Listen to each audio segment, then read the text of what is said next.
Très souvent, quand on parle de combat spirituel, les gens sont à la recherche de leurs membres des familles et des gens qui sont à la base. C'est pas l'humain, ça. Nous sommes en train de nous battre. C'est une guerre des royaumes, mes frères.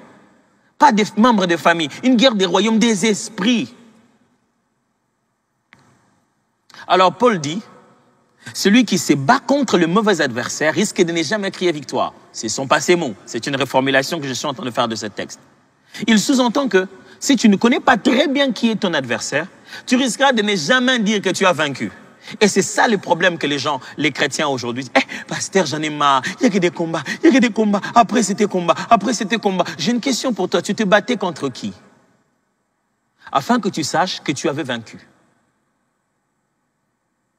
Comment tu vas savoir que tu as vaincu pendant que tu ne savais pas contre qui tu t'es battu? C'est comme entrer dans un terrain de football et ne pas savoir quelle est ton équipe et quelle est l'équipe adverse. Tu vas marquer dans ton propre camp. La première des choses qu'on doit savoir, c'est distinguer très bien les camps. Et tu connais très bien qui sont tes adversaires. Qui est ton adversaire? Ton mari, ta femme, tes enfants, ton oncle, ton père, ta grand-mère, ton grand-père, tes frères au village. Est-ce que ce sont eux les adversaires? Vraiment, tu es sûr? Sinon, tu croiras qu'ils ne pourront jamais se repentir. Et donc, tu vas souhaiter leur mort et leur destruction jusqu'à la fin de tes jours. Et tu croiras que jamais ils deviendront des enfants de Dieu et ils passeront dans ton camp. Ce ne sont pas eux. Ils sont aussi utilisés. C'est pourquoi s'il y a un don spirituel, s'il y a une capacité de l'esprit pour laquelle je veux prier pour vous, que le Seigneur vous accorde par son amour, c'est que vous ayez un don de discernement. Vous avez une capacité de reconnaître, de savoir avec précision quel est l'adversaire. C'est justement pour ça que le Saint-Esprit opère en nous. C'est justement pour ça que le Saint-Esprit nous parle. Pour que nous ayons la capacité de discerner l'adversaire. Quand on dit « car nous n'avons pas à lutter contre la chair et le sang », ça veut dire « notre guerre n'est pas contre ceux que nous voyons, mais contre ceux qui les animent ». Notre guerre n'est pas contre les gens que tu vois, dont tu connais le nom. Notre guerre n'est pas contre la personne quand tu te réveilles le matin, dis « Ah, dans un songe, je l'ai vu, celui qui me combattait ». Ta guerre n'est pas d'abord contre cet individu-là, ici, dans ce monde physique. La guerre n'est pas contre ceux qui te font pression. Ceux qui viennent devant et te saluent en riant parce qu'en réalité, au fond d'eux, ils savent ce qu'ils t'ont fait la nuit. La guerre, c'est pas avec eux. Sinon, tu vas faire naître de l'amertume et de la haine et ça va te fragiliser. S'il vous plaît, dans le combat spirituel, ne vous fragilisez pas en laissant la haine vous dominer. Ce qui a fait vaincre Christ, c'est parce qu'il était l'expression de l'amour de Dieu. Dans le combat spirituel, il est très important. N'attaquez pas la chair et ne ripostez pas dans la dimension humaine, sans savoir la force mystique cachée. Mais regardez, Jésus, il avait cette habitude-là. Même quand Pierre, un de ses disciples, qui était là tout le jour, quand il parlait, il pouvait détecter qu'est-ce qui l'anime. Pierre, est-ce que tu es juste animé par le fait de vouloir me voir en bonne santé et ne pas avoir de problèmes? Pierre, ça c'est la chair. Ça, ce n'est pas la pensée de Dieu, ça c'est la pensée des hommes. Une autre fois, Pierre parle, il dit « Pierre, ça c'est pas toi. Ça c'est mon Père dans le ciel qui te révèle ça. » Une autre fois, Pierre parle et il dit « Arrière de moi, Satan. » Est-ce qu'il y a une façon de dire que Pierre était possédé nécessairement? Non. Mais il veut dire que dans ce moment-là, le langage que tu tiens, l'esprit qui opère, qui dirige derrière, l'esprit qui va atteindre l'objectif que tu sors de ta bouche, c'est le diable. Frère, quand vous repérez un esprit derrière quelqu'un, ça ne signifie pas nécessairement qu'il en est possédé. Ça signifie seulement qu'à ce moment-là, à côté de toi, il a été la meilleure arme de l'adversaire pour pouvoir accomplir les objectifs de l'ennemi. Nous n'avons pas à lutter contre la chair et le sang. Ça veut dire notre guerre n'est pas physique. N'obtenez pas, vous ne devez pas avoir un rêve la nuit et vous réveiller le matin et commencer à crier dans toute la parcelle. « Hey, c'est que j'ai vu la nuit, hein, vous ne m'aurez pas, je vous ai vu. » Non, est-ce qu'ils sont pas venus parler comme ça là? Est-ce que chez toi ils sont venus dire ça? Et tu te réveilles un matin, lui, j'ai très mal rêvé de lui, je veux même pas le sentir. Non. N'empêche pas ton cœur d'aimer, n'embrasse pas la haine.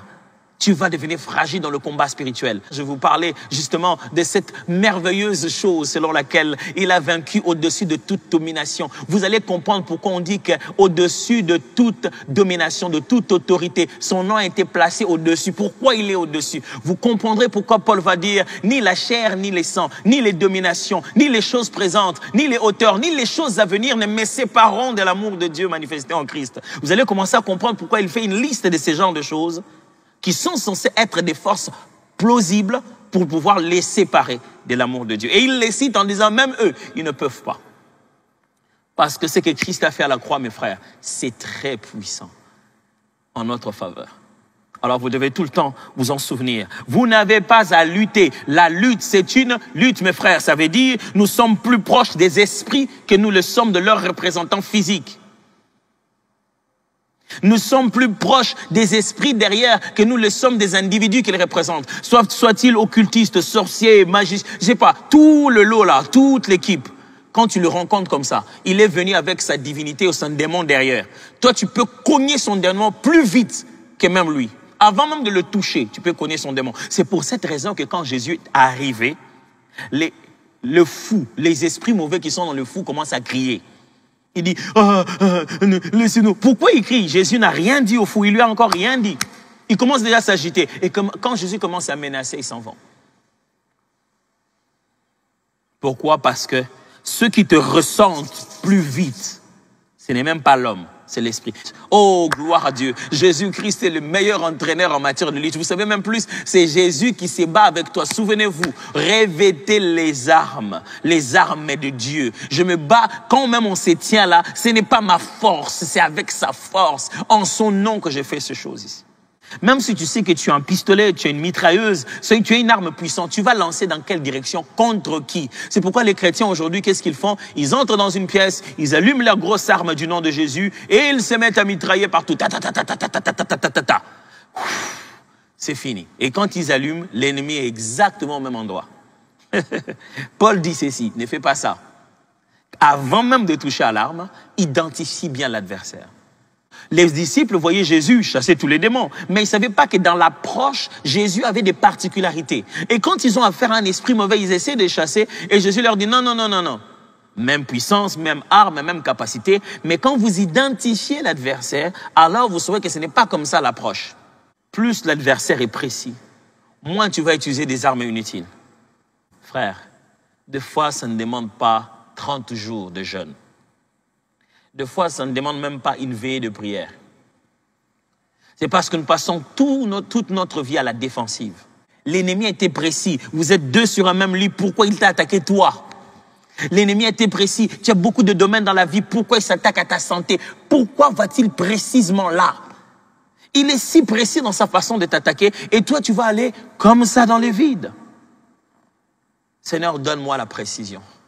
Donne-moi la capacité de sorte que pendant que je suis en train de prier, je suis en train de faire des prières d'autorité, j'ai des phrases toutes faites, une orientation de langage où je touche les choses qu'il faut toucher. Quand Dieu vous oriente pour savoir être précis, ça ne signifie pas toujours que vous aurez un songe, une vision, une révélation, une parole prophétique. Des fois, vous êtes juste en train de prier, il y a un fardeau précis. Juste vous sentez que vous devez aller plus dans une telle direction, non pas une autre. Je me souviendrai un jour, j'étais en train de faire un service et je priais pour quelqu'un. Et pendant que je priais, j'ai eu une vision et j'ai vu un insecte. Et je voulais l'interprétation de cette vision. Je priais dans mon esprit en disant, Seigneur, c'est quoi? Qu'est-ce que tu signifies?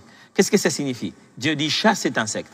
J'ai dit, mais Dieu, dis-moi de quel esprit il s'agit, comme ça je peux au moins le nommer et le chasser. Dieu me dit, non. Tu n'as pas besoin de connaître ça. Vous savez, des fois, on veut savoir la liste de tous les démons pour les appeler par nom. Non. Des fois, même la Bible identifie les démons par rapport aux choses qu'ils causent. J'expliquerai ça plus tard. Ils ne cherchent pas leur nom propre. Ils cherchent juste les causes qu'ils ont produites.